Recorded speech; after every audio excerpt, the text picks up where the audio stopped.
Hello everyone, ദിശ അക്കാദമിയുടെ പുതിയ ക്ലാസ്സിലേക്ക് സ്വാഗതം. അപ്പോൾ ഇന്നത്തെ ക്ലാസ്സിൽ നമ്മുടെ RRB NTPC അതുപോലെ തന്നെ JEE എക്സാമിന് വേണ്ടുന്ന സ്ട്രാറ്റജിക്കയിലെ ഏറ്റവും ഇമ്പോർട്ടൻ്റ് ആയിട്ടുള്ള കുറച്ച് ക്വസ്റ്റ്യൻസും അതുമായിട്ട് റിലേറ്റ് ചെയ്തിട്ടുള്ള ഫാക്റ്റുകളുമായിരിക്കും നമ്മൾ ഡിസ്കസ് ചെയ്യുന്നുണ്ടാവുക. ഓക്കെ, അപ്പോൾ നിങ്ങൾ ക്ലാസ് കേൾക്കുന്നതിനെ കൂടെ തന്നെ എന്ത് ചെയ്യുക, ഞാൻ പറയുന്നത് പഠിച്ചു പോവുക. ഓക്കെ, അപ്പോൾ നമുക്ക് വൈകാതെ തന്നെ ആദ്യത്തെ ക്വസ്റ്റ്യനിലേക്ക് പോകാം. ഫസ്റ്റ് ക്വസ്റ്റ്യൻ നോക്കേ.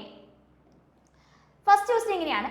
As per Inland Waterways Authority of India, what is the approximate total length of navigable waterways of India? Okay, അപ്പോൾ inland waterway authority of India പ്രകാരം ടോട്ടൽ നാവിഗബിൾ ആയിട്ടുള്ള വാട്ടർവേസിന്റെ ലെങ്ത് എത്രയാണ്? ഓക്കെ, ആൻസർ എത്രയാണെന്ന് അറിയാമോ? 14,500 kilometre ആണ് കേട്ടോ. Okay, അപ്പോൾ inland waterway authority of India പ്രകാരം ടോട്ടൽ നാവിഗബിൾ ആയിട്ടുള്ള വാട്ടർവേസിന്റെ ലെങ്ത് എത്രയാണ്? 14,500 കിലോമീറ്റർ ആണ്. ഓക്കെ, അപ്പോൾ ഇവിടുന്ന് എക്സാമിന് ചോദിച്ചിട്ട് അടുത്തൊരു ക്വസ്റ്റ്യൻ പറയട്ടെ. എക്സാമിന് ചോദിച്ച ക്വസ്റ്റ്യൻ ആണ്, ഇൻലാൻഡ് വാട്ടർവേ അതോറിറ്റി ഓഫ് ഇന്ത്യയുടെ ഹെഡ് ക്വാർട്ടേഴ്സ് എവിടെയാണ്? Okay, inland waterway authority of ഇന്ത്യയുടെ ഹെഡ് ക്വാർട്ടേഴ്സ് എവിടെയാണെന്ന് ചോദിച്ചാൽ അതിന് ആൻസർ നോയിഡയാണ്. Okay, inland waterway authority of ഇന്ത്യയുടെ ഹെഡ് ക്വാർട്ടേഴ്സ് എവിടെയാണ്? നോയിഡയാണ്. അടുത്തൊരു ഫാക്ട് ഇവിടെ ഓർത്തിരിക്കാൻ പറ്റുന്നത്, നമ്മുടെ നാഷണൽ വാട്ടർവേ 1 ഉണ്ടല്ലോ. ഓക്കെ, നാഷണൽ വാട്ടർവേ 1 കണക്ട് ചെയ്യുന്ന പ്ലേസ് ഏതൊക്കെയാണ്? ഓക്കെ, നാഷണൽ വാട്ടർവേ 1 കണക്ട് ചെയ്യുന്ന പ്ലേസ് ഏതൊക്കെയാണെന്ന് വെച്ച് കഴിഞ്ഞാൽ ഹാൽദിയ ടു അലഹബാദ് ആണ്. ഓക്കെ, നാഷണൽ വാട്ടർവേ 1 കണക്ട് ചെയ്യുന്ന പ്ലേസ് ഏതൊക്കെയാണ്? ഹാൽദിയ ടു അലഹബാദ് ആണ്. ഓക്കെ, അപ്പോൾ ഇൻലാൻഡ് വാട്ടർവേ അതോറിറ്റി ഓഫ് ഇന്ത്യയുടെ ഹെഡ് ക്വാർട്ടേഴ്സ് എവിടെയാണ്? നോയിഡ, ഉത്തർപ്രദേശ് ആണ്. നാഷണൽ വാട്ടർവേ 1 കണക്ട് ചെയ്യുന്ന പ്ലേസ് ഏതൊക്കെയാണ്? ഹാൽദിയ ടു അലഹബാദ് ആണ്. ഓക്കെ, നാഷണൽ വാട്ടർവേ 1 കണക്ട് ചെയ്യുന്ന പ്ലേസ് എവിടെയൊക്കെയാണ്? ഹാൽദിയ ടു അലഹബാദ് ആണ്. ഓക്കെ, അതുപോലെ തന്നെ ഓക്കെ, നാഷണൽ വാട്ടർവേ 1 കണക്ട് ചെയ്യുന്ന പ്ലേസ് ഹാൽദിയ ടു അലഹബാദ് ആണ്. അതുപോലെ തന്നെ ക്വസ്റ്റ്യൻ ഇങ്ങനെ കൂടി വന്നു കേട്ടോ. ഈ നാഷണൽ വാട്ടർവേ 1 കണക്ട് ചെയ്യുന്ന പ്ലേസ് ഹാൽദിയ ടു അലഹബാദ് ആണെന്ന് പറഞ്ഞല്ലോ. ഇതിന് ടോട്ടൽ ലെങ്ത് എത്രയാണ്? ഓക്കെ, ഈ നാഷണൽ വാട്ടർവേ 1ന്റെ ടോട്ടൽ ലെങ്ത് എത്രയാണെന്ന് ചോദിച്ചു കഴിഞ്ഞാൽ അതിന് ആൻസർ 1620 കിലോമീറ്റർ ആണ്. ഓക്കെ, നാഷണൽ വാട്ടർവേ 1 കണക്ട് ചെയ്യുന്ന പ്ലേസസ് ഹാൽദിയ ടു അലഹബാദ് ആണ്. എത്രയാണ് അതിന്റെ ലെങ്ത് എന്ന് ചോദിച്ചു കഴിഞ്ഞാൽ 1620 1620 കിലോമീറ്റർ ആണ്. ഓക്കെ, അപ്പൊ ആ രണ്ട് കാര്യങ്ങൾ ഓർക്കാലോ. ഇനി ഇവിടുന്ന് കണക്ട് ചെയ്ത ഒരു കാര്യം കൂടി നമുക്ക് പഠിച്ചു നോക്കാം. നമ്മുടെ എക്സാമിന് ഡയറക്ട്ലി ക്വസ്റ്റ്യൻ ആയിട്ട് വന്നിട്ടുണ്ട്, water prevention and control of pollution act എന്നാണെന്ന്. Okay, water prevention and control of pollution act. Okay, water prevention and control of pollution act ഏത് വർഷമാണെന്ന് അറിയാമോ? Water prevention and control of pollution act. Okay, water prevention and control of pollution act. Water prevention and control of pollution act എന്നാണ്, അത് 1974ലാണ്. Okay, water prevention and control of pollution act എന്നാണ് 1974. എക്സാമിന് അതുപോലെ തന്നെ ക്വസ്റ്റ്യൻ വന്നു, air prevention and control of pollution act. Okay, air prevention and control of pollution act അതെന്താണ്? അത് 1981ലാണ്.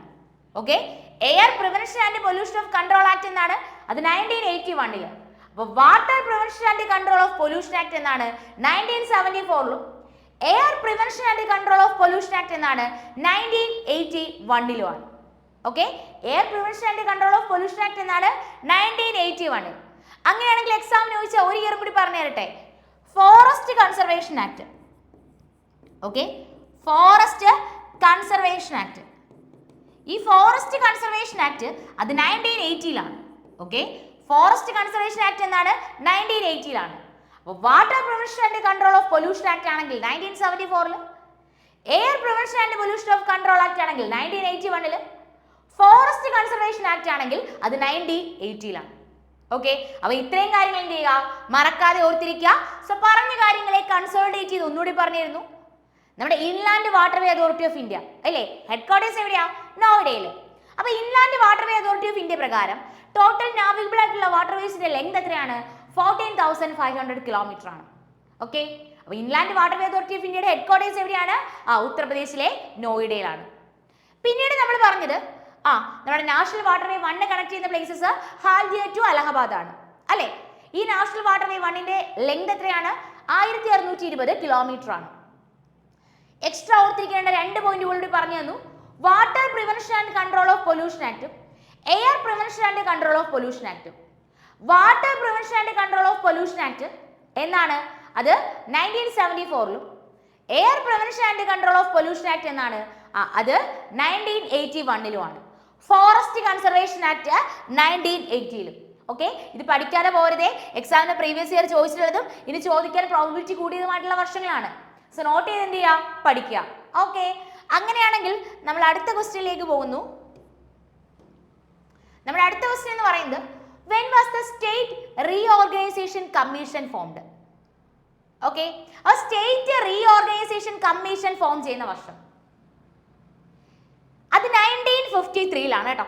സ്റ്റേറ്റ് റീഓർഗനൈസേഷൻ കമ്മീഷൻ ഫോം ചെയ്യുന്ന എന്നാണ്? 1953ല്. Okay, state reorganisation commission form ചെയ്യുന്ന വർഷം അത് 1953ല്. State reorganisation act government of India പാസ്സാക്കുന്ന വർഷം? Okay, state reorganisation act. Okay, state reorganisation act. Okay, state reorganisation act. State reorganisation act government of India പാസ്സാക്കുന്ന വർഷം? Okay, state reorganisation act government of India പാസ്സാക്കുന്ന വർഷം അത് 1956ൽ. Note ചെയ്തോണേ, 1956ലാണ് state reorganisation act government of India പാസ്സാക്കുന്നത്. Okay, state reorganisation commission ഏത് വർഷമാണ് ഫോം ചെയ്യുന്നത്? 1953ലാണ്. സ്റ്റേറ്റ് റീഓർഗനൈസേഷൻ ആക്ട് പാസ്സാക്കുന്ന ഏത് വർഷമാണ്? അത് 1956ൽ. ഓക്കെ ആണല്ലോ. ഇവിടെ ഇത് ഈ 2 വർഷങ്ങൾ എന്ത് ചെയ്യുക? പ്രോപ്പർലി ഓർത്തിരിക്കുക. നമുക്ക് അടുത്ത ക്വസ്റ്റ്യൻ നോക്കാം. Which of the following has been written by Munshi Premchand? ഇതിൽ മുൻഷി പ്രേംചന്ദ് എഴുതിയ ബുക്ക് ഏതാണ്? അപ്പം എക്സാമിന് ക്വസ്റ്റ്യനായി ഡയറക്ട്ലി വന്നു മുൻഷി പ്രേംചന്ദിന്റെ റിയൽ നെയിം എന്താണ്? ഓക്കെ, എക്സാമിന് ഡയറക്ട്ലി ക്വസ്റ്റ്യൻ ആയിട്ട് വന്നു മുൻഷി പ്രേംചന്ദിന്റെ റിയൽ നെയിം എന്താണ്? എന്താണെന്ന് വെച്ചാൽ അതിന് ആൻസർ ധനപതി റായ് ശ്രീവാസ്തവയാണ് കേട്ടോ. ഓക്കെ, മുൻഷി പ്രേംചന്ദിന്റെ റിയൽ നെയിം എന്താണ്? ധനപതി റായ് ശ്രീവാസ്തവ. ഓക്കെ, മുൻഷി പ്രേംചന്ദിന്റെ റിയൽ നെയിം എന്താണ്? ധനപതി റായ് ശ്രീവാസ്തവയാണ്. ഓക്കെ, മുൻഷി പ്രേംചന്ദിന്റെ റിയൽ നെയിം എന്താണ്? ധനപതി റായ് ശ്രീവാസ്തവ. ഓക്കെ, മുൻഷി പ്രേംചന്ദിന്റെ ബുക്ക് ഇതിൽ ഏതാണ്? സേവാ സദൻ ആണ് കേട്ടോ. സേവാ സദൻ എന്ന് പറയുന്ന ബുക്ക് ആരുടെയാണ്? മുൻഷി പ്രേംചന്ദിന്റെ ബുക്കാണ്.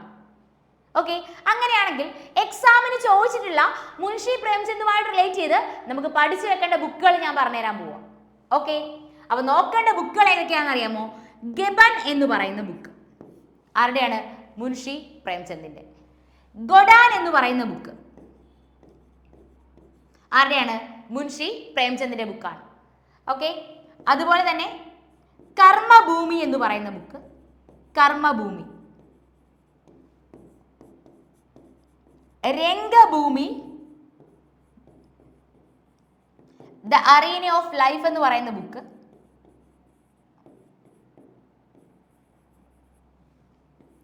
നിർമ്മല എന്ന് പറയുന്ന ബുക്ക്, ദെൻ നമ്മുടെ ക്വസ്റ്റ്യനിലുള്ള സേവാ സദൻ. അപ്പൊ നിങ്ങൾ ഇത്രയും ബുക്ക് കൂടെ കാണുമ്പോൾ വിചാരിക്കും ഇതെല്ലാം കൂടെ പഠിക്കണോ മിസ്സേ? നിങ്ങൾ ചിലപ്പോൾ ചോദിച്ചേക്കാം.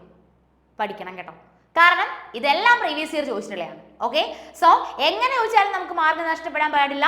നമുക്ക് എന്ത് ചെയ്യണം? നല്ല മാർക്ക് സ്കോർ ചെയ്യണം. സോ പഠിച്ചോളുക. Gaban, Godan, Karmabhoomi, Rangbhoomi, the arena of life, Nirmala, അതുപോലെ തന്നെ സേവാ സദൻ. ഓക്കെ, ഇതെല്ലാം ആരുടെയാണ്? ഇതെല്ലാം ആരുടെയാണ്? മുൻഷി പ്രേംചന്ദിന്റെ ബുക്കാണ്. ഓക്കെ, ഏതൊക്കെയാണ്? Gaban, Godan, Karmabhoomi, Rangbhoomi, the arena of life, Nirmala, Seva Sadan. ആരുടെ ബുക്കാണ്? മുൻഷി പ്രേംചന്ദിന്റെ ബുക്കാണ്. ധനപതി റായ് ശ്രീവാസ്തവ എന്നാണ് മുൻഷി പ്രേംചന്ദിന്റെ റിയൽ നെയിം. ക്വസ്റ്റ്യൻ വന്നിട്ടുണ്ട്.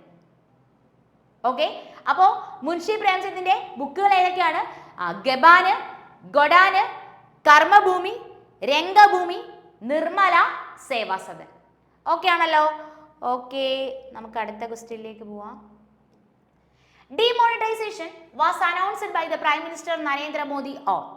കണ്ടോ, ഡേറ്റ് ഉൾപ്പെടെ ചോദിക്കാം. 2016 നമുക്കറിയാം. എന്താണ് 2016 നവംബർ 8. കണ്ടോ, മാസങ്ങൾ മാത്രം മാറ്റിയിട്ട് ഡേറ്റുകൾ സെയിം ആണ്. സോ അവിടെ വീണ്ടും നമുക്ക് കൺഫ്യൂഷൻ വരാതെ ആൻസർ മാർക്ക് ചെയ്യാനായിട്ട് പറ്റണം. 2016 നവംബർ 8 കേട്ടോ. 2016 November 8 prime minister Narendra Modi demonetisation announce ചെയ്യുന്നത്. ഫസ്റ്റ് ഡിമോണിറ്റൈസേഷൻ എന്നായിരുന്നു? ഫസ്റ്റ് എന്ന് പറയുന്നത് 1946. സെക്കൻഡ് ഡിമോണിറ്റൈസേഷൻ എന്നായിരുന്നു? 1978. തേർഡ് ഡിമോണിറ്റൈസേഷൻ ആണെന്ന് 2016. Okay, first 1946, second 1978 and third എന്ന് പറയുന്നത് എന്നാണ്? 2016. ഓക്കെ ആണല്ലോ? ഓക്കെ, അപ്പം ഇവിടെ ഈ ക്വസ്റ്റിനെ ബേസ് ചെയ്ത് അത് മാത്രം ഓർത്തിരിക്കുക. അടുത്ത ക്വസ്റ്റ്യൻ എന്ന് പറയുന്നത്, ഈ ക്വസ്റ്റ്യൻ്റെ പ്രത്യേകത, ഈ ക്വസ്റ്റ്യനിലുള്ള കുറച്ചധികം ഫാക്റ്റുകൾ അതുപോലെ തന്നെ പഠിച്ചു വെക്കേണ്ടതാണ്. ഓക്കെ, അതായത് നമുക്ക് നോക്കാം. The Gateway of India was built in the traditional Dutch style to welcome the King George V and Queen Mary to India in 1911. Okay, അപ്പോൾ ക്വസ്റ്റ്യൻ ഇങ്ങനെയാണ്, ഗേറ്റ് വേ ഓഫ് ഇന്ത്യ. ആദ്യം നമ്മൾ അറിയണം gate way of India locate ചെയ്യുന്നത് എവിടെയാണ്. Question വളരെ simple ആണെങ്കിൽ, അല്ലെങ്കിൽ എക്സാം വളരെ സിമ്പിൾ ആണെങ്കിൽ ക്വസ്റ്റ്യൻ ഇങ്ങനെ ചോദിക്കാം, gateway of India locate ചെയ്യുന്നത് എവിടെയാണ്? മുംബൈയിൽ. ഈ gateway of India built ചെയ്യുന്ന ആരാണ് നമ്മൾ അറിയണം. Okay, gateway of India locate ചെയ്യുന്നത് എവിടെയാണ്? മുംബൈയിൽ. Gateway of India built ചെയ്യുന്ന ആരാണ്? George Wittet. Okay, gateway of India built ചെയ്യുന്ന ആരാണ്? George Wittet. ഇനി ഗേറ്റ് വേ ഓഫ് ഇന്ത്യ എന്തിനു വേണ്ടിയിട്ടാണ് ബിൽറ്റ് ചെയ്യുന്നത്? വർഷം 1911 അല്ലേ? 1911 എന്ന് പറയുന്ന വർഷത്തെ ബേസ് ചെയ്തുള്ള ഫാക്റ്റുകളൊക്കെ മുന്നത്തെ ക്ലാസ്സുകളിൽ ഞാൻ പറഞ്ഞു തന്നിട്ടുണ്ടായിരുന്നു. അപ്പം 1911 കിങ് ജോർജ് ഫൈവിനെയും ക്യൂൻ മേരിയെയും ഇങ്ങോട്ടേക്ക് വെൽക്കം ചെയ്യുന്നതിന് വേണ്ടിയിട്ട്, ഇങ്ങോട്ടേക്ക് സ്വാഗതം ചെയ്യുന്നതിന് വേണ്ടിയിട്ടാണ് എന്ത് ബിൽഡ് ചെയ്യുന്നത്? Gate way of India build ചെയ്യുന്നത്. ആര് ബിൽഡ് ചെയ്യുന്നു? ജോർജ് വിറ്ററ്റ് ബിൽഡ് ചെയ്യുന്നു. ഇതിൽ ഞാൻ എപ്പോഴും പഠിക്കുമ്പോൾ പറയാറുണ്ട്, അല്ലെങ്കിൽ പഠിപ്പിക്കുമ്പോൾ പറയാറുണ്ട്, നിങ്ങൾ ഒരു പ്രീവിയസ് ഇയർ ക്വസ്റ്റ്യൻസ് വായിക്കുന്ന ടൈമിലുണ്ടല്ലോ, ക്വസ്റ്റ്യനകത്ത് എന്തെങ്കിലും ഫാക്ട് ഉണ്ടെങ്കിൽ അതുകൂടെ പഠിച്ചു പോകണം. കാരണം ആ ക്വസ്റ്റ്യനിലുള്ള ഫാക്റ്റുകൾ പിന്നീട് ആൻസർ ആയിട്ട് വരാനുള്ള പ്രോബബിലിറ്റി വളരെ കൂടുതലാണ്. അതെന്ന് പറഞ്ഞാൽ ഈ ക്വസ്റ്റ്യനകത്ത് തന്നെ നിങ്ങൾക്ക് മനസ്സിലാവും. ഈ ഗേറ്റ് വേ ഓഫ് ഇന്ത്യ മുംബൈയിൽ ബിൽഡ് ചെയ്ത് ആരെ വെൽക്കം ചെയ്യാനാണെന്ന് ക്വസ്റ്റ്യൻ വന്നിട്ടുണ്ട് ഡയറക്ട്ലി. സോ അതുകൂടി നമ്മൾ പഠിച്ചു വെക്കുന്നു. Gateway of India locate ചെയ്യുന്നത് മുംബൈയിലാണെന്നും gateway of India build ചെയ്യുന്നത് ആരാണ്? ജോർജ് വിറ്ററ്റ് ആണെന്നും കിങ് ജോർജ് ഫൈവിനെയും ക്യൂൻ മേരിയെയും ഇങ്ങോട്ടേക്ക് വെൽക്കം ചെയ്യാൻ വേണ്ടിയിട്ടാണ് 1911 gateway of India build ചെയ്യുന്നത് നമ്മൾ പഠിച്ചു വെക്കുന്നു. ഇനി അതിന്റെ സ്റ്റൈൽ എങ്ങനെയാണെന്ന് വെച്ചാൽ അതിന് ആൻസർ ഇൻഡോ സെറാസനിക് സ്റ്റൈലാണ്. ഓക്കെ, എന്താണ് ആൻസർ? Indo സെറാസനിക് style. അപ്പൊ ഇങ്ങനെ പഠിച്ചോ, ഇൻഡോ സെറാസനിക് സ്റ്റൈലില് ഗേറ്റ് വേ ഓഫ് ഇന്ത്യ മുംബൈയില് ജോർജ് വിറ്ററ്റ് ജോർജ് ഫൈവിനെയും ക്യൂൻ മേരിയെയും വെൽക്കം ചെയ്യാൻ വേണ്ടിയിട്ട് 1911 എന്ത് ചെയ്യുന്നു? ബിൽഡ് ചെയ്യുന്നു. ഓർത്തിരിക്കാലോ? സോ അങ്ങനെ തന്നെ ഓർത്തിരിക്കുക. നമുക്ക് അടുത്ത ക്വസ്റ്റ്യനിലേക്ക് പോവാം. അടുത്ത ക്വസ്റ്റ്യൻ എന്ന് പറയുന്നത്, the famous novel untouchable was written by. Untouchable എന്ന് പറയുന്ന ബുക്ക് എഴുതിയതാര്? ഓക്കെ, ബുക്സ് ആൻഡ് ഓതേഴ്സ് എന്ന് പറയുന്ന ടോപ്പിക് ഇമ്പോർട്ടൻ്റ് ആണ് കേട്ടോ. അൺടച്ചബിൾ എന്ന് പറയുന്ന ബുക്ക് എഴുതിയതാരാണ്? അൺടച്ചബിൾ എന്ന് പറയുന്ന book എഴുതിയതാരാണ്? Mulk Raj ആനന്ദാണ്. Okay, untouchable എന്ന് പറയുന്ന ബുക്ക് എഴുതിയതാരാണ്? മുൾക്ക് രാജ് ആനന്ദാണ് അൺടച്ചബിൾ എന്ന് പറയുന്ന ബുക്ക് എഴുതിയത്. ഓക്കെ, അപ്പോൾ മുൾക്ക് രാജിന്റെ 2 ബുക്കുകളൂടെ, അൺടച്ചബിൾ കൂടാതെ 2 ബുക്കുകളൂടെ നമുക്ക് പഠിക്കണം. അപ്പോൾ അൺടച്ചബിൾ എന്ന് പറയുന്ന ബുക്ക് എഴുതിയതാരാണ്? മുൾക്ക് രാജ് ആനന്ദാണ്. അതുപോലെ തന്നെ the private life of an Indian Prince. Okay, the private life of an Indian Prince എന്ന് പറയുന്ന ബുക്കും, the private life of an Indian Prince എന്ന് പറയുന്ന ബുക്കും, 2 leaves in A bud. Okay, 2 leaves in A bud. ഇത് രണ്ടും ആരാണ് എഴുതിയത്? മുൾക്ക് രാജ് ആനന്ദാണ്. ഓക്കെ, അപ്പൊ അൺടച്ചബിൾ എന്ന് പറയുന്ന book, the private life of an Indian Prince എന്ന് പറയുന്ന book, 2 leaves in A bud എന്ന് പറയുന്ന ബുക്ക്, ഇതെല്ലാം എഴുതിയത് ആരാണ്? മുൾക്ക് രാജ് ആനന്ദാണ്. നോട്ട് ചെയ്തോളുക. നമുക്ക് അടുത്ത ക്വസ്റ്റ്യനിലേക്ക് പോകാം. അപ്പൊ ഞാൻ പറയുന്നു, എന്ത് ചെയ്യുക? പറയുന്നത് ആ ടൈമിൽ തന്നെ പ്രോപ്പർലി പഠിച്ചു പോവുക കേട്ടോ. ഞാൻ പറയുന്നതിന് കൂടെ തന്നെ നോട്ട് ചെയ്യുന്നുണ്ടെങ്കിൽ നോട്ട് ചെയ്ത് പഠിച്ചു പോവുക, അല്ലെങ്കിൽ സ്ക്രീൻഷോട്ട് എടുത്ത് വെക്കുന്നെങ്കിൽ അങ്ങനെ. എക്സാമിന് യൂസ്ഫുൾ ആയിരിക്കുമേ, പഠിച്ചോണേ. പറയുന്ന ഒരു പോയിന്റ് പോലും സ്കിപ്പ് ചെയ്യരുത്. എല്ലാ പോയിന്റും എന്ത് ചെയ്യുക? നോട്ട് ചെയ്ത് കൃത്യമായിട്ട് പഠിച്ചോളുക. ഓക്കെ, അടുത്തത്, who the following resisted the demand of the formation of Pakistan. Pakistan ഫോർമേഷനുള്ള ഡിമാൻഡ് റെസിസ്റ്റ് ചെയ്തത് ആരാണ്? ഖാൻ അബ്ദുൾ ഗാഫർ ഖാൻ ആണ് കേട്ടോ. ആൻസർ ആരാണ്? ഖാൻ അബ്ദുൾ ഗാഫർ ഖാൻ. ഓക്കെ, അപ്പോൾ പാകിസ്ഥാന്റെ ഫോർമേഷൻ എന്നുള്ളൊരു ഡിമാൻഡ് ഇതിനെ റെസിസ്റ്റ് ചെയ്ത ആരാണെന്ന് വെച്ചാൽ അതിന് ആൻസർ ഖാൻ അബ്ദുൾ ഗാഫർ ഖാൻ ആണ്. ഓക്കെ, നെക്സ്റ്റ് ക്വസ്റ്റ്യൻ നോക്കാം നമുക്ക്. ഇത് ഓൾറെഡി ഫസ്റ്റ് ക്വസ്റ്റ്യന്റെ കണക്റ്റഡ് ഫാക്ട് ആയിട്ട് ഞാൻ നിങ്ങൾക്ക് പറഞ്ഞു തന്നിട്ടുണ്ടായിരുന്നു അല്ലേ? ക്വസ്റ്റ്യൻ എങ്ങനെയാണ്? According to national waterway 1 in India what is the length of Allahabad to Haldia? National waterway 1 connect ചെയ്യുന്ന places Haldia to Allahabad. Length എത്രയാണ്? 1620 കിലോമീറ്റർ ആണ്. സോ അവിടെ പറഞ്ഞ കാര്യങ്ങൾ എന്ത് ചെയ്യുക? വീണ്ടും ഒന്ന് ഓർത്തെടുത്തോളുക, നോട്ട് നോക്കി ഒന്ന് റിവൈസ് ചെയ്തോളുക. ഓക്കെ, നെക്സ്റ്റ് ക്വസ്റ്റ്യൻ നമുക്ക് നോക്കാം. അടുത്ത ക്വസ്റ്റ്യൻ എന്ന് പറയുന്നത് dash was appointed as the first survey general of India in the year 1850. അപ്പൊ 1850 ആദ്യത്തെ സർവേയർ ജനറൽ ആയിട്ട് ഇന്ത്യ അപ്പോയിന്റ് ചെയ്ത ആരെയാണ്? 1850 ആദ്യത്തെ സർവേയർ ജനറൽ ആയിട്ട് അപ്പോയിന്റ് ചെയ്തത് കോളിൻ മെക്കൻസി ആണ് കേട്ടോ. ഓക്കെ, 1850 ഫസ്റ്റ് സർവേയർ ജനറൽ ആയിട്ട് അപ്പോയിന്റ് ചെയ്ത ആരെയാണ്? കോളിൻ മെക്കൻസി ആണ്. ഈ 1850 എന്ന് പറയുന്ന വർഷത്തിൽ മറ്റൊരു പ്രത്യേകതയുണ്ട്. ആത്മീയ സഭ. ഓക്കെ, ആത്മീയ സഭ രാജാറാം മോഹൻ റോയ് ഫോം ചെയ്യുന്ന വർഷം. ഓക്കെ, ആത്മീയ സഭ രാജാറാം മോഹൻ റോയ് ഫോം ചെയ്യുന്ന വർഷം. ആത്മീയ സഭ രാജാറാം മോഹൻ റോയ് ഫോം ചെയ്യുന്ന വർഷം എന്നാണത്? 1850 ഓക്കെ, ആത്മീയ സഭ രാജാറാം മോഹൻ റോയ് ഫോം ചെയ്ത വർഷം എന്നാണ്? അത് 1850 ഓക്കെ, 1828 അറിയാലോ, ബ്രഹ്മസമാജ് ഫോം ചെയ്യുന്നു അല്ലേ? ഓക്കെ, 1828 ബ്രഹ്മസമാജ് വർഷം ഇമ്പോർട്ടന്റ് ആണ്. അത് ഫോം ചെയ്യുന്നത് ആരാണ്? രാജാറാം മോഹൻ റോയ് ആണ്. ഓക്കെ, അപ്പോൾ 1850 first surveyor general of India ആയിട്ട് അപ്പോയിന്റ് ചെയ്യുന്ന ആരെയാ? അത് മറന്നു പോരുത്. 1850 first surveyor general of India ആയിട്ട് അപ്പോയിന്റ് ചെയ്യുന്നത് അത് കോളിൻ മെക്കൻസി ആണ്. 1850 ഓർത്തിരിക്കേണ്ടത്, 1850 ആത്മീയ സഭയുടെ ഫൗണ്ടർ ആരാണ്? രാജാറാം മോഹൻ റോയ്. 1828 ബ്രഹ്മസമാജ് ഫൗണ്ട് ചെയ്യുന്നത് ആരാണ്? രാജാറാം മോഹൻ റോയു ആണ്. ഓക്കെ, അപ്പൊ 1850 ആത്മീയ സഭ രാജാറാം മോഹൻ റോയ്, 1828 ബ്രഹ്മസമാജ് ഫോം ചെയ്യുന്നത് ആരാണ്? രാജാറാം മോഹൻ റോയ് ആണ്. ഓക്കെ, അടുത്ത ക്വസ്റ്റ്യൻ എന്ന് പറയുന്നത് what is the approximate percentage of female literacy in India according to 2011 census? നമ്മുടെ എക്സാമിന് സെൻസസ് എന്ന് പറയുന്ന ഒരു പോർഷൻ സ്റ്റാറ്റിസ്റ്റിക്കലിൽ നിന്ന് ഇമ്പോർട്ടന്റ് ആണ്. ഓക്കെ, 2011 സെൻസസ് പ്രകാരം നമ്മുടെ ഫീമെയിൽ ലിറ്ററസി റേറ്റ് എനിക്ക് തോന്നുന്നു മുന്നത്തെ ഏതോ ക്ലാസ്സിൽ ഞാൻ പറഞ്ഞു തന്നിട്ടുണ്ട്. എത്രയാണ്? 65.46% ആണ്. ഓക്കെ, 65.46% ആണ് നമ്മുടെ ഫീമെയിൽ ലിറ്ററസി എന്ന് പറയുന്നത്. ഓക്കെ, അപ്പൊ നമ്മുടെ മെയിൽ ലിറ്ററസിയും എക്സാമിന് ഡയറക്ട്ലി ക്വസ്റ്റ്യൻ ആയിട്ട് വന്നിട്ടുണ്ട്. ഇന്ത്യയുടെ ലിറ്ററസി റേറ്റ് എത്രയാ? 74.04% ആണ്. ഓക്കെ, നമ്മുടെ ഇന്ത്യയുടെ 2011 സെൻസസ് പ്രകാരം നമ്മുടെ ലിറ്ററസി റേറ്റ് എത്രയാ? 74.04%. അതിലെ മെയിൽ ലിറ്ററസി എത്രയാണെന്ന് ചോദിച്ചു കഴിഞ്ഞാൽ 82.14ഉം female literacy okay male literacy എത്രയാണെന്ന് ചോദിച്ചു കഴിഞ്ഞാൽ 82.14ഉം ഫീമെയിൽ ലിറ്ററസി എത്രയാണെന്ന് ചോദിച്ചു കഴിഞ്ഞാൽ 65.46% ആണ്. ഓക്കെ, 2011 സെൻസസ് പ്രകാരം നമ്മുടെ ലിറ്ററസി റേറ്റ് എത്രയാണ്? 74.04% ആണ്. അതിൽ മെയിൽ ലിറ്ററസി 82.14ഉം ഫീമെയിൽ ലിറ്ററസിയോ 65.46ഉം. ഒരു തവണ എക്സാമിന് ഉണ്ടല്ലോ what is the difference between male literacy and female literacy എന്ന് ക്വസ്റ്റ്യൻ വന്നു. ഓക്കെ, മെയിൽ ലിറ്ററസിയും ഫീമെയിൽ ലിറ്ററസിയും തമ്മിലുള്ള ഡിഫറൻസ് എത്രയാണ്? 16.68% ആണ് കേട്ടോ. നോട്ട് ചെയ്ത് വെച്ചോളുക, 16.68% ആണ്. അപ്പോൾ 2011 സെൻസസ് പ്രകാരം ലിറ്ററസി റേറ്റ് മറക്കല്ലേ 74.04%. മെയിൽ ലിറ്ററസി ആണെങ്കിലോ 82.14ഉം ഫീമെയിൽ ലിറ്ററസി ആണെങ്കിലോ 65.46% ആണ്. Difference between male literacy and female literacy എന്ന് പറഞ്ഞു കഴിഞ്ഞാൽ 16.68% ആണ്. ഓക്കെ, ദെൻ അടുത്തത് ഈ 2011 സെൻസസ് പ്രകാരം നമ്മുടെ സെക്സ് റേഷ്യോ എത്രയാണെന്ന് അറിയാമോ? 2011 സെക്സ് റേഷ്യോ പ്രകാരം 2011 സെൻസസ് പ്രകാരം സെക്സ് റേഷ്യോ ഈ സെക്സ് റേഷ്യോ എടുക്കുന്ന സമയത്ത് 1000 മെയിൽസ് എന്നുള്ളത് അവിടെ കോൺസ്റ്റന്റ് ആണ്. ഓക്കെ, എത്രയാണ്? 2011 സെൻസസ് പ്രകാരം സെക്സ് റേഷ്യോ എത്രയാണെന്ന് ചോദിച്ചാൽ അതിന് ആൻസർ 943 ആണ്.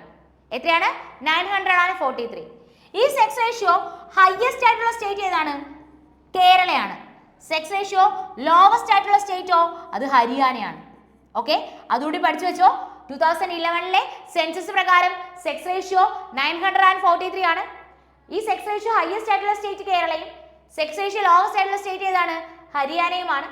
കേരളത്തിന്റെ സെക്സ് റേഷ്യോ എന്ന് പറയുന്നത് 1084ഉം ഹരിയാനയുടെ സെക്സ് റേഷ്യോ എന്ന് പറയുന്നത് 879ഉം ആണ്. ഓക്കെ, ഇനി ഒരു ക്വസ്റ്റ്യൻ പറയട്ടെ. 2011 സെക്സ് റേഷ്യോ ആണ് 943. എക്സാമിന് ഡയറക്ട്ലി 2001 സെക്സ് റേഷ്യോ എത്രയാണെന്ന് ചോദിച്ചിട്ടുണ്ട്. 2001 സെൻസസ് പ്രകാരം സെക്സ് റേഷ്യോ എത്രയാണെന്ന് ചോദിച്ചത്? അതിന് ആൻസർ അത് 933 ആണ്. ഒരുമിച്ച് ഓർത്തിരുന്നൂടെ? 2011 943, 2001 933. അപ്പൊ ഈ ഒരു സ്ലൈഡിൽ പറഞ്ഞ കാര്യങ്ങൾ മറക്കാതെ ഓർത്തിരുന്നോളുക. 2011 സെൻസസ് പ്രകാരം നമ്മുടെ ലിറ്ററസി റേറ്റ് എത്രയാണ്? 74.04%. അതിൽ മെയിൽ ലിറ്ററസി ആണെങ്കിൽ 82.14ഉം ഫീമെയിൽ ലിറ്ററസി ആണെങ്കിൽ 65.46ഉം. Difference between male literacy and female literacy എത്രയാണെന്ന് ചോദിച്ചിട്ടുണ്ട്? 16.68% ആണ്. ദെൻ സെക്സ് റേഷ്യോ എടുക്കുവാണെങ്കിൽ 2011 സെൻസസ് പ്രകാരം സെക്സ് റേഷ്യോ എത്രയാണ്? 1084 ആണ്. ഹരിയാന ലോവസ്റ്റ് ആയിട്ടുള്ള ഹരിയാനയുടെ സെക്സ് റേഷ്യോ എത്രയാണ്? 879 ആണ്. 2011 സെക്സ് റേഷ്യോ 943ഉം 2001 സെക്സ് റേഷ്യോ എത്രയാണ്? 933 ആണ്. ഓക്കെ ആണല്ലോ? ഓക്കെ, നെക്സ്റ്റ് ക്വസ്റ്റ്യൻ നോക്കാം. In which year was Sachin Tendulkar awarded Bharat Ratna? അപ്പോൾ സച്ചിൻ ടെണ്ടുൽക്കറിന് ഭാരതരത്ന ലഭിക്കുന്ന വർഷം എന്നാണ്. ഓക്കെ, സച്ചിൻ ടെണ്ടുൽക്കറിന് ഭാരതരത്ന ലഭിക്കുന്ന വർഷം അത് 2014ലാണ്. ഓക്കെ, സച്ചിൻ ടെണ്ടുൽക്കറിന് ഭാരതരത്ന ലഭിക്കുന്ന വർഷം എന്നാണ് അത് 2014ലാണ്. ഓക്കെ, സച്ചിൻ ടെണ്ടുൽക്കറിന് ഭാരതരത്ന ലഭിക്കുന്ന വർഷം എന്നാണ് അത് 2014ലാണ്. അങ്ങനെയാണെങ്കിൽ ആർട്സ് ആൻഡ് കൾച്ചറുമായിട്ട് റിലേറ്റ് ചെയ്ത് കുറച്ച് പേരുടെ ഭാരതരത്ന ഓർത്തിരിക്കണം. 1998 ഓക്കെ, 1998ലാണ് MS സുബലക്ഷ്മിക്ക് ഭാരതരത്ന ലഭിക്കുന്നത്. ഓക്കെ, MS സുബലക്ഷ്മിക്ക് ഭാരതരത്ന ലഭിക്കുന്നത് എന്നാണ്? 1998ലാണ്. 1999ലാണ് പണ്ഡിറ്റ് രവിശങ്കർ. ഓക്കെ, പണ്ഡിറ്റ് രവിശങ്കറിന് ഭാരതരത്ന ലഭിക്കുന്നത് എന്നാണ്? 1999ലാണ്. 2001 രണ്ട് പേർക്ക് ഭാരതരത്ന ലഭിക്കുന്നു. ഉസ്താദ് ബിസ്മില്ലാ ഖാൻ. ഓക്കെ, ഉസ്താദ് ബിസ്മില്ലാ ഖാനും ലതാ മങ്കേഷ്കറിനും. ഓക്കെ, റീസെന്റ് നടക്കുന്ന എക്സാമിന് ഭാരതരത്ന കണ്ടിന്യൂസ് ആയിട്ട് ക്വസ്റ്റ്യൻസ് വരുന്നുണ്ട്. സോ പഠിച്ചോണേ. അപ്പോൾ ഉസ്താദ് ബിസ്മില്ലാ ഖാനും അതുപോലെ തന്നെ ലതാ മങ്കേഷ്കർ. ഓക്കെ, ഉസ്താദ് ബിസ്മില്ലാ ഖാനും ലതാ മങ്കേഷ്കറിനും ഭാരതരത്ന ലഭിക്കുന്നത് എന്നാണ്? 2001ലാണ്. അപ്പൊ 1998ലാണെങ്കിൽ MS സുബലക്ഷ്മി, 1999ലാണെങ്കിൽ പണ്ഡിറ്റ് രവിശങ്കർ, 2001ലാണെങ്കിൽ ഉസ്താദ് ബിസ്മില്ലാ ഖാൻ അതുപോലെ തന്നെ ലതാ മങ്കേഷ്കർ. ഓക്കെ, അപ്പൊ 1998 MS സുബലക്ഷ്മി, 1999 പണ്ഡിറ്റ് രവിശങ്കർ, 2001 ഉസ്താദ് ബിസ്മില്ലാ ഖാനും അതുപോലെ തന്നെ ലതാ മങ്കേഷ്കറിനും എന്ത് ലഭിക്കുന്നു? ഭാരതരത്ന ലഭിക്കുന്നു. 1998 MS സുബലക്ഷ്മി, 1999 പണ്ഡിറ്റ് രവിശങ്കർ, 2001 ഉസ്താദ് ബിസ്മില്ലാ ഖാൻ ആൻഡ് ലതാ മങ്കേഷ്കർ. പണ്ഡിറ്റ് രവിശങ്കർ ഏത് ഇൻസ്ട്രുമെന്റുമായിട്ട് റിലേറ്റ് ചെയ്യുന്നു? സിത്താറുമായിട്ട് റിലേറ്റ് ചെയ്യുന്നു. ഉസ്താദ് ബിസ്മില്ലാ ഖാൻ ഏത് ഇൻസ്ട്രുമെന്റുമായിട്ട് റിലേറ്റ് ചെയ്യുന്നു? ഷെഹനായി. ഓക്കെ, അതായത് ലാസ്റ്റ് നമ്മുടെ NTPC എക്സാം നടന്ന ടൈമിൽ ഈ ആർട്സ് ആൻഡ് കൾച്ചറിൽ നിന്ന് ഒരുപാട് ക്വസ്റ്റ്യൻസ് അങ്ങനെ ചോദിച്ചിട്ടില്ല.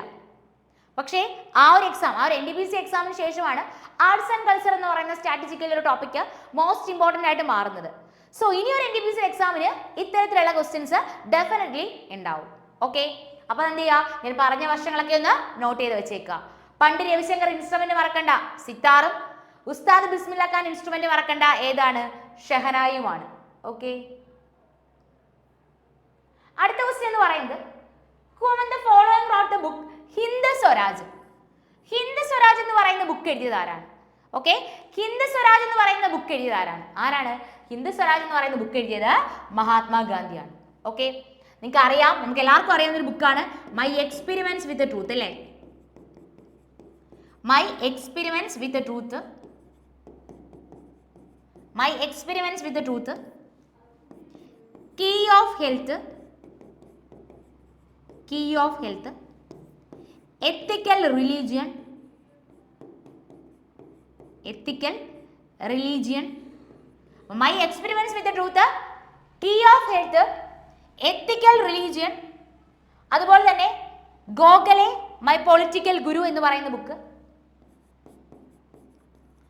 ഗോഖലെ മൈ പൊളിറ്റിക്കൽ ഗുരു എന്ന് പറയുന്ന ബുക്ക്,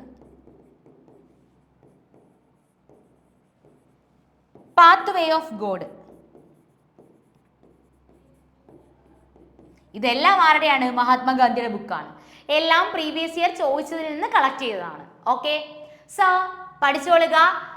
ഹിന്ദ് സ്വരാജ് എന്ന് പറയുന്ന ബുക്ക് എഴുതിയത് ആരാണ്? ഹിന്ദ് സ്വരാജ് എന്ന് പറയുന്ന ബുക്ക് എഴുതിയത് മഹാത്മാഗാന്ധി. ഓർത്തിരിക്കേണ്ട മറ്റു ബുക്കുകൾ ഏതൊക്കെയാണ്? ഇവിടെ നോട്ട് ചെയ്തിട്ടുണ്ട്. My experiments with truth, key of health, ethical religion, Gokhale my political guru, pathway of God. Okay, അപ്പൊ ഹിന്ദ് സ്വരാജ് എന്ന് പറയുന്ന book, my experience with truth എന്ന് പറയുന്ന book, key of health, ethical religion, Gokhale my political guru, pathway of God ആരുടെയാണ്? മഹാത്മാഗാന്ധിയുടെ ബുക്കാണ്. Okay, 1 second.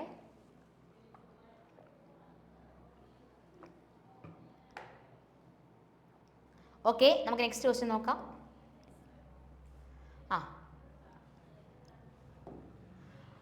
When was the Ananda Sahib resolution passed? Anandpur Sahib resolution.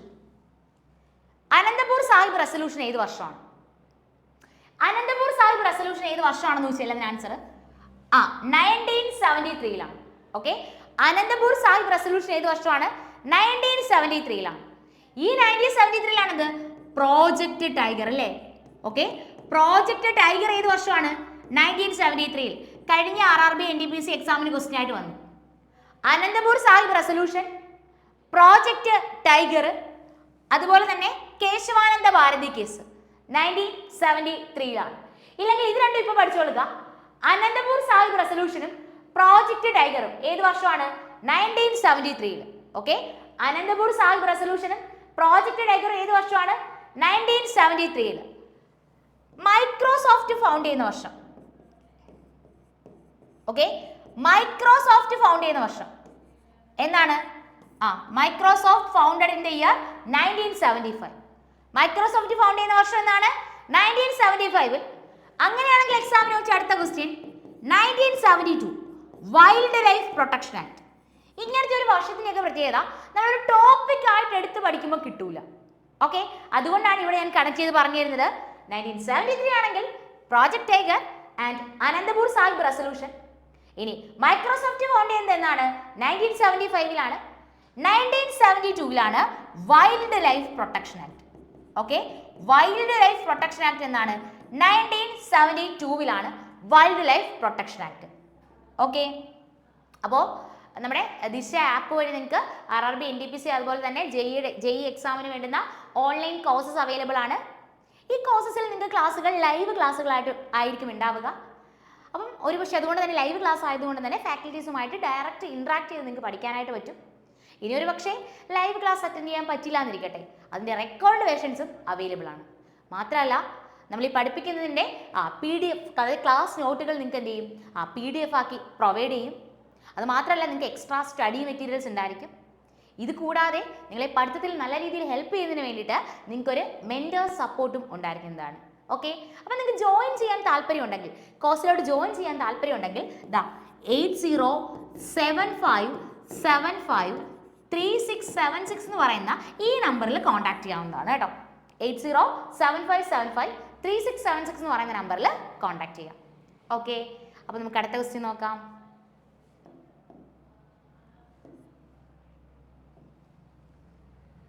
Kuna is the currency of which of the following countries? കുന എവിടുത്തെ കറൻസിയാണ്? ക്രൊയേഷ്യയുടെ കറൻസിയാണ് കേട്ടോ. കുന എന്നുള്ളത് എവിടുത്തെ കറൻസിയാണ്? Croatia. അപ്പോൾ ക്രൊയേഷ്യയുടെ capital കൂടി അറിയണം, സാഗ്രബ് ആണ് കേട്ടോ. ഓക്കെ, ക്രൊയേഷ്യയുടെ ക്യാപിറ്റൽ കൂടി അറിയണം, എന്താണ്? സാഗ്രബ്. ഓക്കെ, അപ്പോൾ കറൻസികളൊക്കെ കുറച്ച് നോക്കാനുണ്ട്, അത് വരുന്ന ക്ലാസ്സിൽ ഞാൻ പറഞ്ഞുതരാം കേട്ടോ. ഇപ്പൊ കുന ഏത് രാജ്യത്തിന്റെ കറൻസിയാണ്? ക്രൊയേഷ്യ. ക്രൊയേഷ്യയുടെ ക്യാപിറ്റൽ ഇവിടെ പഠിച്ചു വെച്ചോ, ഏതാണ്? സാഗ്രബ് ആണ്. ഓക്കെ, അടുത്ത ക്വസ്റ്റ്യൻ എന്ന് പറയുന്നത് who was the only woman to win Nobel Prize in Physics and Chemistry? ഫിസിക്സിലും കെമിസ്ട്രിയിലും നോബൽ പ്രൈസ് നേടിയ ഒരേ ഒരു വുമൺ ആരാണ്? മേരി ക്യൂറി ആണ് കേട്ടോ. ഫിസിക്സിലും കെമിസ്ട്രിയിലും നോബൽ പ്രൈസ് നേടിയ വുമൺ ആരാണ്? Marie Curie. ഓക്കെ, ഫിസിക്സിനാണെങ്കിൽ ഫിസിക്സിലും കെമിസ്ട്രിയിലും, ഫിസിക്സിനാണെങ്കിൽ 1903ലും കെമിസ്ട്രിയിലാണെങ്കിൽ 1911 മേരി ക്യൂറിക്ക് നോബൽ പ്രൈസ് ലഭിക്കുന്നത്. അപ്പോൾ ഫിസിക്സിനും കെമിസ്ട്രിക്കും നോബൽ പ്രൈസ് ലഭിച്ചത് ആർക്കാ? മേരി ക്യൂറിക്കാ. ഫിസിക്സിനാണെങ്കിൽ 1903 കെമിസ്ട്രിയിലാണെങ്കിൽ 1911 ആണ്. ഓക്കെ, അങ്ങനെയാണെങ്കിൽ ഫിസിക്സിന് 2 തവണ നോബൽ പ്രൈസ് ലഭിച്ചത് ആർക്കാന്ന് അറിയാമോ? ഫിസിക്സിന് 2 തവണ നോബൽ പ്രൈസ് ലഭിച്ചത് ജോൺ ബർദീൻ ആണ് കേട്ടോ. ഓക്കെ, ഫിസിക്സിന് 2 തവണ നോബൽ പ്രൈസ് ലഭിച്ചത് ആർക്കാണ്? ജോൺ ബർദീൻ ആണ്. ഓക്കെ, കെമിസ്ട്രിയിലെ 2 തവണ നോബൽ പ്രൈസ്, ഫിസിക്സിലെ 2 തവണ നോബൽ പ്രൈസ് ജോൺ ബർദീൻ, കെമിസ്ട്രിയിലെ 2 തവണ നോബൽ പ്രൈസ് ലഭിച്ചത് ഫ്രെഡറിക് സാങ്ങർ. ഓക്കെ, കെമിസ്ട്രിയിൽ 2 തവണ നോബൽ പ്രൈസ് ലഭിച്ചത് ഫ്രെഡറിക് സാങ്ങർ ആണ്. ഇനി കെമിസ്ട്രിയിലും പീസിനും നോബൽ പ്രൈസ് ലഭിക്കുന്നു. കെമിസ്ട്രിയിലും പീസിലും നോബൽ പ്രൈസ് ലഭിക്കുന്നു. ആർക്ക്? Linus Pauling. ഓക്കെ, കെമിസ്ട്രിയിലും പീസിലും നോബൽ പ്രൈസ് ലഭിക്കുന്നത് ആർക്കാണ്? Linus Pauling. ഓക്കെ, അപ്പം ഫിസിക്സിലും കെമിസ്ട്രിയിലും നോബൽ പ്രൈസ് ലഭിക്കുന്നത് മേരി ക്യൂറി. ഫിസിക്സിലും കെമിസ്ട്രിയിലും നോബൽ പ്രൈസ് ലഭിക്കുന്നത് ആർക്കാണ്? മേരി ക്യൂറിക്കാണ്. 2 തവണ ഫിസിക്സിൽ നോബൽ പ്രൈസ് ലഭിക്കുന്നതോ ജോൺ ബർദീൻ, 2 തവണ കെമിസ്ട്രിയിലും നോബൽ പ്രൈസ് ലഭിക്കുന്നത് ഫ്രെഡറിക് സാങ്ങർ, കെമിസ്ട്രിയിലും പീസിലും നോബൽ പ്രൈസ് ലഭിക്കുന്നത് ആർക്കാണ്? ലിനസ് പോളിംഗിനാണ്. നോട്ട് ചെയ്ത് പഠിക്കണേ. അടുത്ത ക്വസ്റ്റ്യൻ എന്ന് പറയുന്നത് which of the following tribes belongs to Nagaland? നാഗാലാൻഡുമായിട്ട് ബിലോങ് ചെയ്ത അല്ലെങ്കിൽ നാഗാലാൻഡിലുള്ള ട്രൈബ് ഏതാണ്? രംഗ്മ ട്രൈബ് ആണ് കേട്ടോ. ഓക്കെ, നാഗാലാൻഡിലുള്ള ട്രൈബ് ഏതാണ്? രംഗ്മ ട്രൈബ് ആണ്. ഓക്കെ ഓക്കെ, അപ്പം നമ്മൾ ഏറ്റവും ഇമ്പോർട്ടൻ്റ് ആയിട്ടുള്ള കുറച്ച് ക്വസ്റ്റ്യൻസും അതുമായിട്ട് റിലേറ്റ് ചെയ്തിട്ടുള്ള ഫാക്റ്റുകളും ഡിസ്കസ് ചെയ്തു അല്ലേ. സോ എക്സ്ട്രാ അഡീഷണൽ പറഞ്ഞ പോയിന്റുകൾ നോട്ട് ചെയ്യാതെ പോകരുത്. എക്സാം പോയിന്റ് ഓഫ് വ്യൂ ആ പോയിന്റുകളെല്ലാം വളരെയധികം ഇമ്പോർട്ടൻ്റ് ആണ്. ഓക്കെ, അപ്പോൾ കൃത്യമായിട്ട് നോട്ട്സ് പ്രിപ്പയർ ചെയ്ത് എന്ത് ചെയ്യുക? പഠിക്കുക. ഓക്കെ, അങ്ങനെയാണെങ്കിൽ നമുക്ക് അടുത്തൊരു ക്ലാസ്സിൽ മീറ്റ് ചെയ്യാം. Thank you and happy learning to all.